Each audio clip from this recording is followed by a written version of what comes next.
বাবাকে না জানিয়ে শ্বশুর বাড়ি থেকে হঠাৎ করে ঘরে ফিরে এলো মেয়ে। দরজা খুলতেই সামনে মেয়েকে দেখে স্তব্ধ হয়ে গেলেন বাবা। বিস্ময়, আনন্দ আর অশ্রুতে কেঁপে উঠল বাবার বুক। মুহূর্তেই জড়িয়ে ধরলেন আদরের সন্তানকে। যেন সময় থেমে গিয়ে ফিরে এলো শৈশবের সেই ভালোবাসা। এই দৃশ্য দেখে আবেগে ভাসছে হাজারো মানুষ। সম্প্রতি এমন একটি ভিডিও ভাইরাল হয়েছে সোশ্যাল মিডিয়ায়। অসংখ্য ফেসবুক পেজ আর গ্রুপে ভেসে বেড়াচ্ছে বাবা মেয়ের সেই আবেগঘন ভিডিওটি। ভিডিও ভাইরালের পর মোহাম্মদ নান্টু নামের ওই ব্যবসায়ী বলেন, বহুদিন পর মেয়েকে দেখে আমার বুকটা আনন্দে ভেসে ওঠে। ফেব্রুয়ারিতে মেয়ের বিয়ের পর এই প্রথম বাবার বাড়িতে এসেছে সে।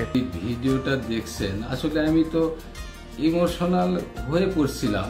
আসলে আমি লামিয়াকে দেখেই আশ্চর্য হয়ে গেছি যে কিভাবে কোথায় থেকে কেমনে আসলো। কারণ যদি আগের থেকে জানতাম যে আসবে তাহলে ব্যাপারটা একরকম হতো, আর আমার জানাও ছিল না। এই আবেগঘন মুহূর্ত মোবাইল ক্যামেরায় ধারণ করেন লামিয়ার ছোট বোন মালিহা জান্নাত।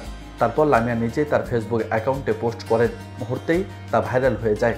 ভিডিওটি ছড়িয়ে পড়ার পর অসংখ্য মানুষ আবেগঘন প্রতিক্রিয়া জানাতে থাকেন। কেউ কেউ লিখেছেন, বাবা মেয়ের ভালোবাসা পৃথিবীর সবথেকে পবিত্র সম্পর্ক। আবার কেউ কেউ নিজের বাবার সঙ্গে কাটানো স্মৃতির কথা মনে করে আবেগ প্রকাশ করেন।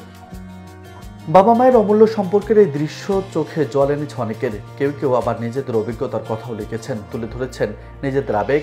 অনেকে বলেছেন এই ভিডিওটি বাবা মায়ের অম্লান বন্ধনের কথা তুলে ধরেছে।